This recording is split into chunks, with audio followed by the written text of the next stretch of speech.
Ayo bangun, Kak. Kak, bangun. Ada apa sih, Dek? Ayo kita sekolah minggu. Pagi-pagi gini udah berisik. Ganggu, tahu? Gereja kita kan ngadain sekolah minggu. Lah, tapi kan kita lagi nggak bisa ke gereja, Dek. Nah, karena kita nggak bisa ke gereja untuk sementara waktu, Gereja Baptis Bethlehem ngadain sekolah minggu online dari kelas asuhan sampai lansia. Oh, ada sekolah minggu online. Terus, kita di mana nontonnya? Kita bisa nonton di channel YouTube Gereja Baptis Bethlehem jam 8 pagi. Wah, kalaupun kita nggak bisa ke gereja, nggak menjadi halangan ya untuk kita bisa bersekolah minggu. Oke deh kalau gitu, kakak mandi dulu ya. Oke deh, Kak. Nah, teman-teman semua, ayo kita bertumbuh bersama dalam sekolah minggu online. Ditunggu ya.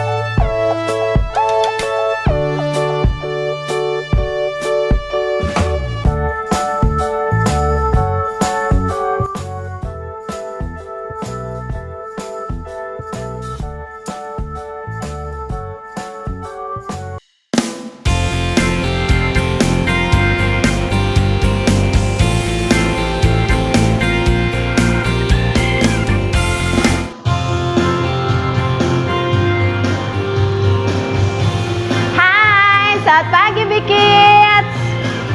Ayo, sekarang kita mau jalan serta Yesus. Bangkit berdiri yuk semuanya.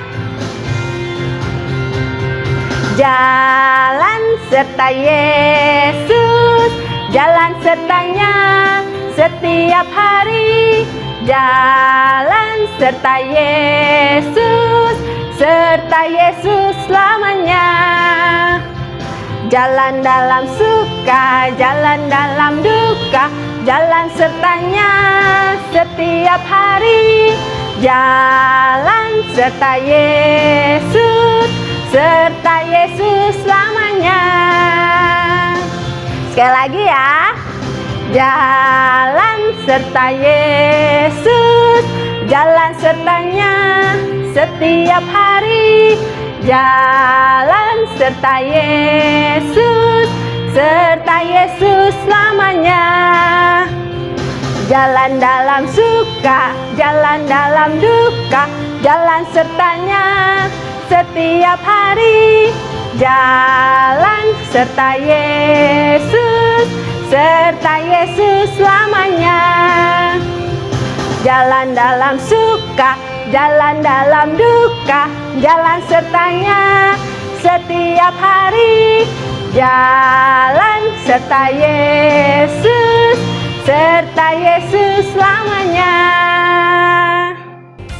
Wah, senang sekali melihat anak-anak semua begitu semangat jalan beserta dengan Tuhan Yesus. Pasti Tuhan Yesus senang, anak-anak penuh sukacita. Ibu Alin aja senang lihat anak-anak setia sekolah minggu. Tapi Bu Alin mau sapa dulu anak-anaknya. Anak-anak kelas Indria, selamat pagi. Anak-anak kelas Pratama, selamat pagi.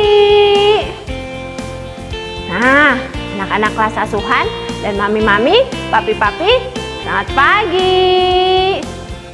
Senang sekali bisa ketemu kalian lagi di Big Kids, Bethlehem Kids, sekolah minggu online kita. Nah, sekarang kita mau mulai sekolah minggu kita ya. Anak-anak, kita akan memanggil Tuhan Yesus masuk di dalam hati kita. Supaya apapun yang akan kita puji-pujikan hari ini selalu memberikan sukacita dan juga menyenangkan hati Tuhan. Yuk kita memuji nama Tuhan. Yesus kupanggil.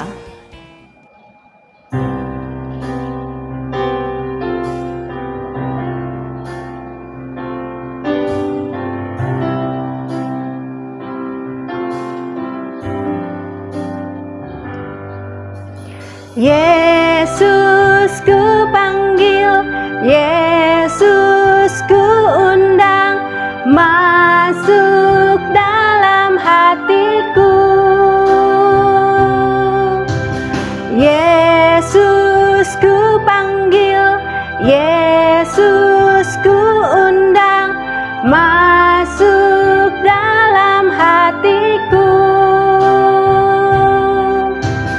memimpin, menuntun setiap langkah hidupku, sucikan, kuduskan semua dosaku. Sekali lagi ya. Yesus ku panggil, Yesus ku undang masuk dalam hatiku. Yesus ku panggil, Yesus ku undang masuk dalam hatiku, memimpin, menuntun setiap langkah hidupku, sucikan, kuduskan semua dosaku.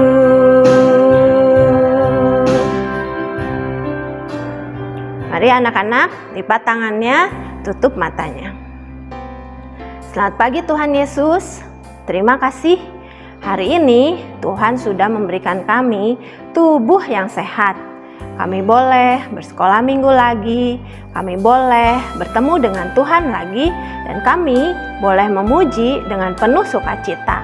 Kiranya Tuhan Yesus senang dengan puji-pujian kami. Dalam nama Tuhan Yesus kami berdoa dan mengucap syukur. Amin. Anak-anak, masih ingat gak lagu yang waktu bulan lalu diajarkan oleh guru sekolah minggu, yaitu tentang masa depan kita ada di tangan Tuhan? Ingat? Nah, kalau anak-anak masih ingat, ayo kita sekarang bangkit berdiri, kita memuji dengan penuh sukacita karena kita selalu yakin masa depan kita ada di tangan siapa? Tuhan. Betul.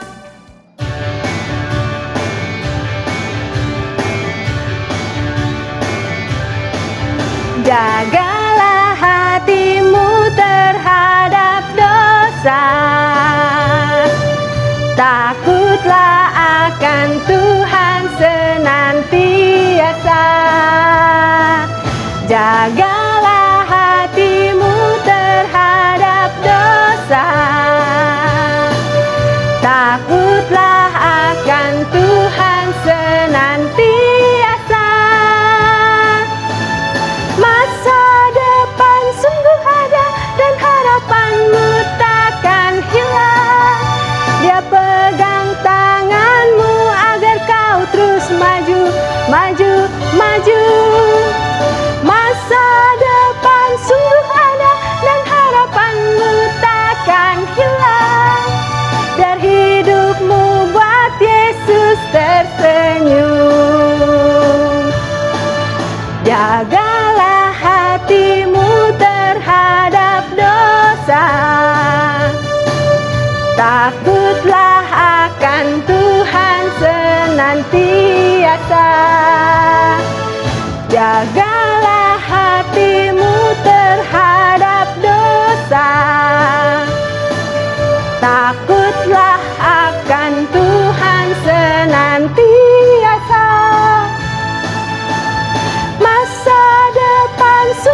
ternyata betul kan? Masa depan kita ada di tangan Tuhan. Tapi kita juga harus menjaga hati kita terhadap segala dosa. Kalau iblis datang menggoda kita, kalau iblis datang merayu kita, apa coba yang harus kita lakukan? Betul, tolak dia jauh-jauh hanya dengan nama Tuhan Yesus. Dan pasti kalau anak-anak Tuhan berani dong tampil beda menjadi terang-terangnya Tuhan. Betul? Ayo anak-anak masih berdiri. Kita mau nyanyikan satu lagu lagi, berani tampil beda.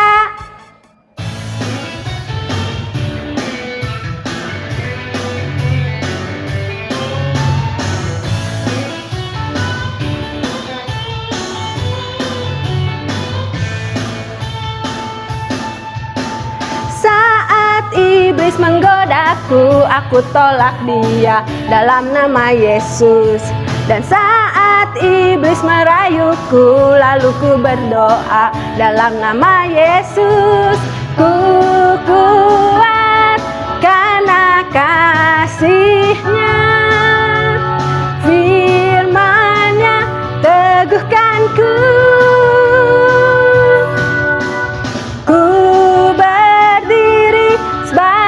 Pemenang, aku berani tampil beda. Saat iblis menggodaku, aku tolak dia dalam nama Yesus. Dan saat iblis merayuku, lalu ku berdoa dalam nama Yesus. Ku kuat karena kasih-Nya, firman-Nya teguhkanku. Ku berdiri sebagai pemenang, aku berani tampil beda. Ku kuat karena kasih-Nya, firman-Nya teguhkanku. Ku berdiri sebagai pemenang, aku berani tampil beda. Aku berani tampil beda. Anak-anak, hari ini kita sudah menyanyi banyak sekali puji-pujian dan pastinya Tuhan Yesus akan senang karena kita sudah menjaga hati kita. Kita sudah berdoa dalam nama Yesus dan menolak iblis-iblis yang mengganggu kita. Sekarang kita mau dengarkan firman Tuhan ya. Anak-anak boleh duduk tenang, dengar-dengaran dengan firman Tuhan. Tapi sebelumnya kita mau nyanyi lagi satu lagu ya. Ku di tangan Tuhan.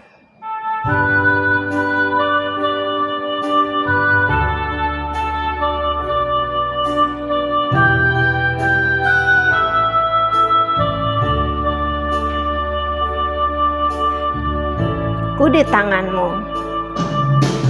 Ku di tanganmu. Ku di hatimu, di pikiranmu, di rencanamu. Tak pernah ku sendiri.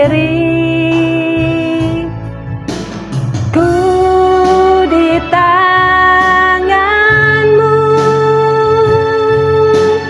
ku di hatimu, di pikiranmu, di rencanamu. Tak pernah ditinggalkan.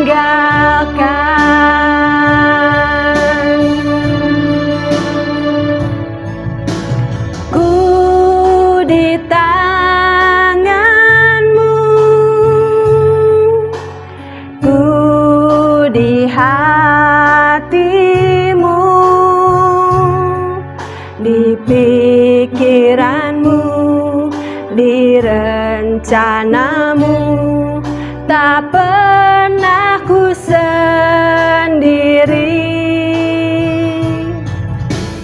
ku di tanganmu, ku di hatimu, di pikiranmu, di rencanamu. Tak pernah ditinggalkan, di pikiranmu, di rencanamu. Tak pernah ditinggalkan.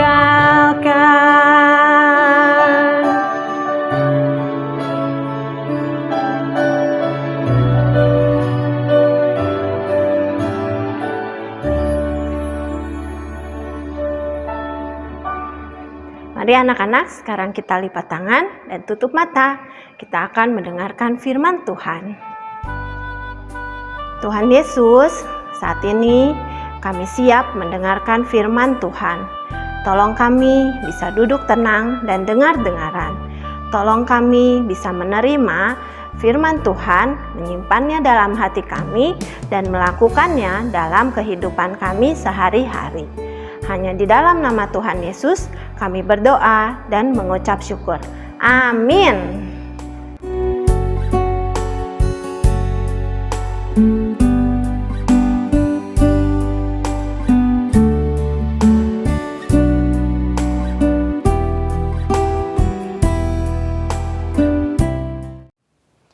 Alam raya menyanyikan kemuliaannya, dan cakrawala memasyurkan karya tangannya.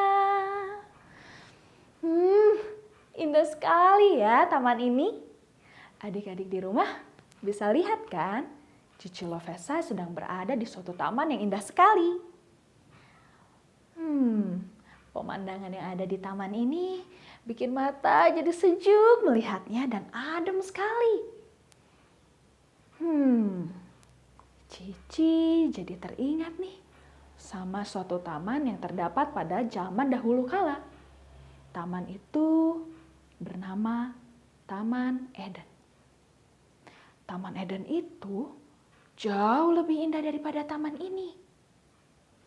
Adik-adik di rumah, mau tahu tidak cerita tentang apa yang terjadi di taman itu?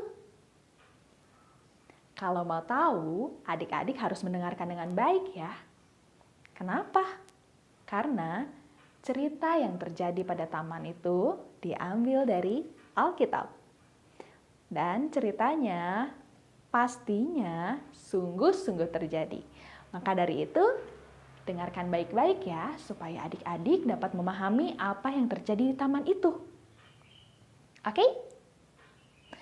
Jadi, pada suatu hari, zaman dahulu kala, di Taman Eden ini ada sepasang suami istri bernama Adam dan Hawa. Adik-adik tahu siapa Adam dan Hawa? Iya, Adam dan Hawa adalah manusia pertama yang Tuhan Allah ciptakan. Dan Tuhan menjadikan Taman Eden sebagai tempat tinggal mereka. Di Taman Eden ini banyak sekali pohon-pohon, bunga-bunga, burung-burung, kupu-kupu, dan juga hewan-hewan lainnya. Ada sungai yang mengalir. Wah, pokoknya di taman itu lengkap sekali. Semuanya serba ada. Kalau mau buah apel, tinggal petik. Mau buah jeruk, tinggal petik. Mau buah apa lagi, tinggal petik. Habis itu boleh dimakan. Tuhan Allah mengizinkan Adam dan Hawa untuk memakan semua buah yang ada di taman tersebut, kecuali buah tentang pengetahuan yang baik dan jahat. Jadi semua yang ada di Taman Eden boleh mereka makan kecuali buah dari pohon tentang pengetahuan yang baik dan yang jahat. Karena kalau mereka memakan itu, mereka akan mati. Akan mati? Adam dan Hawa pada awalnya mereka taat. Mereka menikmati semua yang ada di taman tersebut, kecuali pohon yang tadi. Tapi suatu ketika ada iblis datang ke taman itu. Bentuknya seperti ular. Iblis datang dalam wujud seekor ular dan menghampiri Hawa yang berada di tengah-tengah taman tersebut. Nah, si iblis ini, biasanya iblis kerjaannya ngapain ya? Iya betul, iblis menggoda Hawa. Si iblis ini berkata kepada Hawa, "Hawa, kamu lihat tidak? Buah yang ada di pohon tentang pengetahuan yang baik dan jahat ini sepertinya enak ya. Kamu makan dong buahnya." Tapi Hawa berkata kepada iblis, "Tidak. Tuhan bilang semua buah yang ada di taman ini boleh aku makan, boleh saya makan, kecuali buah dari pohon tentang pengetahuan yang baik dan yang jahat. Karena nanti saya akan mati." Kata Tuhan seperti itu. Tapi iblis menggoda lagi. "Tidak Hawa, kamu tidak akan mati kalau kamu makan buah dari pohon ini.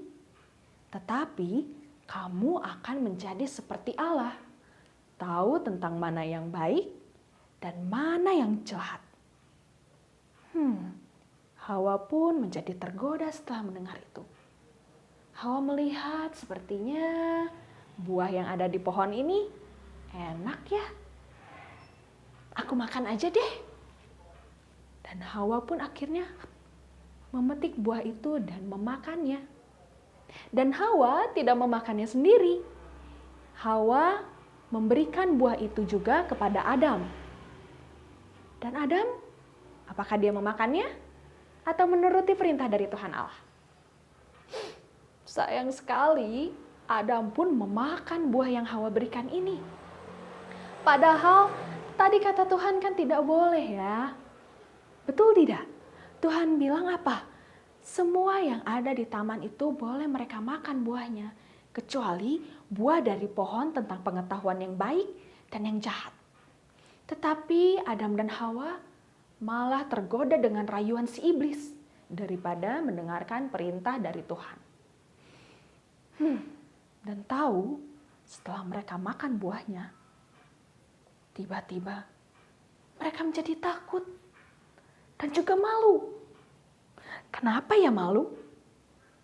Mereka sadar bahwa mereka tidak mengenakan pakaian. Mereka telanjang, tidak pakai baju. Lalu karena malu, Adam dan Hawa ini akhirnya berlari menyembunyikan diri mereka di antara pohon-pohon dan semak-semak. Tapi setelah mereka bersembunyi, mereka mendengar langkah kaki. Tap, tap, tap. Siapa ya? Ternyata Tuhan Allah mendatangi taman tersebut. Dan Tuhan Allah bertanya, "Adam, di manakah engkau?" Adam pun menjawab, "Aku sedang bersembunyi, Tuhan." "Mengapa engkau bersembunyi, Adam?" kata Tuhan. Aku takut, Tuhan. Aku malu karena aku telanjang. Maka dari itu aku bersembunyi." Lalu Tuhan bertanya, "Mengapa kamu tahu bahwa kamu telanjang? Aku kan tidak pernah memberitahu itu." Tuhan Allah pun mengetahui bahwa mereka telah memakan buah yang dilarang, yaitu buah pengetahuan yang baik dan jahat. Lalu Tuhan bertanya, "Adam, mengapa kamu makan buah itu?" Lalu Adam tidak mau disalahkan. Dia menunjuk kepada Hawa. Ini Tuhan, Hawa yang memberikan buah itu kepada saya. Sehingga aku makan deh. Gitu. Lalu Hawa tidak mau disalahkan juga. Dia menyalahkan si ular. Dia bilang, tidak Tuhan, itu tuh si ular. Dia yang menggoda saya untuk memakan buah ini. Lalu karena mereka tidak taat kepada perintah Tuhan, mereka pun jatuh ke dalam dosa. Segala sesuatu yang tidak sesuai dengan perintah Allah disebut dosa. Kalau kita melakukannya ya, itu disebut dosa. Nah, akhirnya Tuhan Allah menghukum Adam, Hawa, dan si ular ini. Zaman dahulu, ular memiliki kaki, dia bisa berjalan. Tapi karena si ular sudah menggoda Hawa, Tuhan menghukum ular ini sehingga tidak memiliki kaki lagi. Adik-adik bisa lihat kan, zaman sekarang ular berjalan dengan perutnya. Dia tidak memiliki kaki lagi. Itu adalah hukuman Allah untuk ular. Lalu pun menghukum Adam. Adam yang asalnya nih kalau mau makan tinggal petik. Mau makan tinggal petik. Tapi sekarang Adam harus bekerja keras. Kalau mau makan, asalnya kalau mau bobo istirahat tinggal bobo. Tapi sekarang tidak seperti itu. Karena dosa yang Adam lakukan, karena ketidaktaatannya terhadap perintah Tuhan, maka Adam harus bekerja keras kalau mau makan.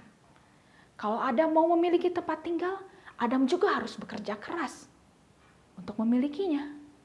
Dan Hawa juga dihukum.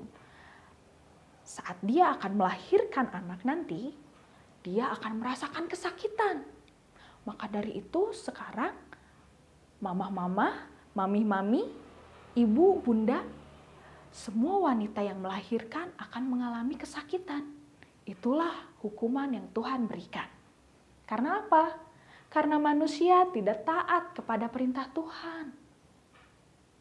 Nah, dari sini kita belajar ya, bahwa dosa itu ada hukumannya.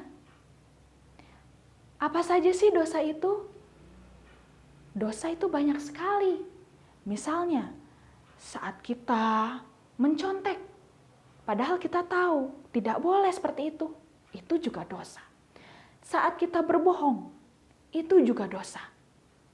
Pokoknya segala sesuatu yang tidak sesuai dengan perintah Tuhan, tidak sesuai dengan kebenaran firman Tuhan, tapi tetap kita lakukan, itu disebut dosa. Dan dosa mendatangkan hukuman. Adik-adik mau dihukum? Tidak ada orang yang mau dihukum. Tapi walaupun Tuhan memberikan hukuman kepada manusia, Tuhan tetap memberikan janji bahwa akan ada penebus yang menebus dosa manusia semua. Kenapa? Karena Allah itu penuh dengan kasih. Dia dipenuhi dengan kasih. Allah adalah kasih. Walaupun Tuhan menghukum kita yang berdosa ini, tapi Tuhan memberikan kita semua seorang penebus untuk menebus dosa-dosa kita. Karena kita tidak bisa menyelamatkan diri kita sendiri. Kita pasti dihukum. Kita pasti mati. Dan pasti masuk neraka kalau kita tidak ditebus dosanya. Nah, karena sekarang sudah ada Tuhan Yesus yang menebus dosa kita di kayu salib, kalau kita berbuat dosa, kita bisa berdoa. Kita mohon ampun sama Tuhan Yesus. Kita meminta maaf kepada Tuhan dan berjanji tidak akan mengulanginya lagi.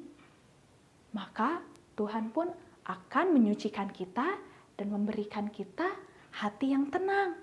Kita tidak akan takut lagi. Tidak akan merasa bersalah lagi. Dan itu ada syaratnya. Tidak boleh diulang lagi. Itu bukan berarti kita boleh mengulangi kesalahan-kesalahan yang kita lakukan. Kalau kita sudah meminta ampun kepada Tuhan, maka kita harus berjanji bahwa kita tidak akan melakukannya lagi. Itu namanya bertobat. Cerita hari ini Dapat adik-adik pahamikah? Bahwa segala sesuatu yang tidak sesuai dengan perintah Tuhan, tetapi tetap kita lakukan, disebut dosa. Dosa ada hukumannya. Tetapi Tuhan memberikan seorang penebus yang menebus dosa kita, sehingga kalau kita melakukan dosa, kita bisa berdoa dan memohon ampun, serta berjanji kepada Tuhan tidak akan mengulanginya lagi, maka kita akan diampuni dosanya. Begitu. Dapat dipahami adik-adik? Cici harap adik-adik semua dapat memahami ya, dan tidak mencontoh perbuatan dari Adam dan Hawa ini. Sekarang ada ayat hafalan nih. Ayat hafalannya diambil dari 1 Yohanes 5 ayat 17a. 1 Yohanes 5 ayat 17a. Semua kejahatan adalah dosa. Semua kejahatan adalah dosa. Kita ulangi lagi ya. 1 Yohanes 5 ayat 17a. Semua kejahatan adalah dosa. Bisa dihafalkan adik-adik? Bisa ya, Cici yakin adik-adik sudah hebat nih. Ayat hafalannya pun gampang. Sekarang kita mau sama-sama berdoa ya. Yuk, lipat tangannya, tutup matanya. Tuhan Yesus yang baik, terima kasih Tuhan untuk sekolah minggu pada hari ini. Tuhan, terima kasih Bapak karena Tuhan sudah mengingatkan kami bahwa segala sesuatu yang kami tahu salah, tapi tetap kami lakukan, itu disebut dosa. Tapi terima kasih Tuhan, karena Tuhan tetap memberikan kasih Tuhan kepada kami dengan memberikan seorang penebus. Tuhan Yesus, mari tolong kami, supaya saat kami melakukan kesalahan, kami boleh memohon maaf kepada Tuhan dengan sungguh-sungguh dan berjanji tidak akan melakukannya lagi. Tuhan, terima kasih ya. Tolong berikan kami kesetiaan untuk tetap mengikuti sekolah minggu setiap minggunya. Biar nama Tuhan boleh semakin dipermuliakan. Terima kasih Tuhan Yesus untuk segala sesuatunya. Kiranya Tuhan memberkati kami, Papa Mama kami, guru-guru kami, juga semua orang yang kami kasihi. Terima kasih Tuhan, hanya di dalam nama Tuhan Yesus Kristus kami berdoa dan mengucap syukur. Amin. Nah, terima kasih ya adik-adik karena sudah mendengarkan dengan baik. Semoga adik-adik dapat terus setia untuk mengikuti sekolah minggu. Dan Cici Lovesa pamit dulu ya. Selamat hari Minggu, Tuhan Yesus memberkati adik-adik dan kita semua. Dadah!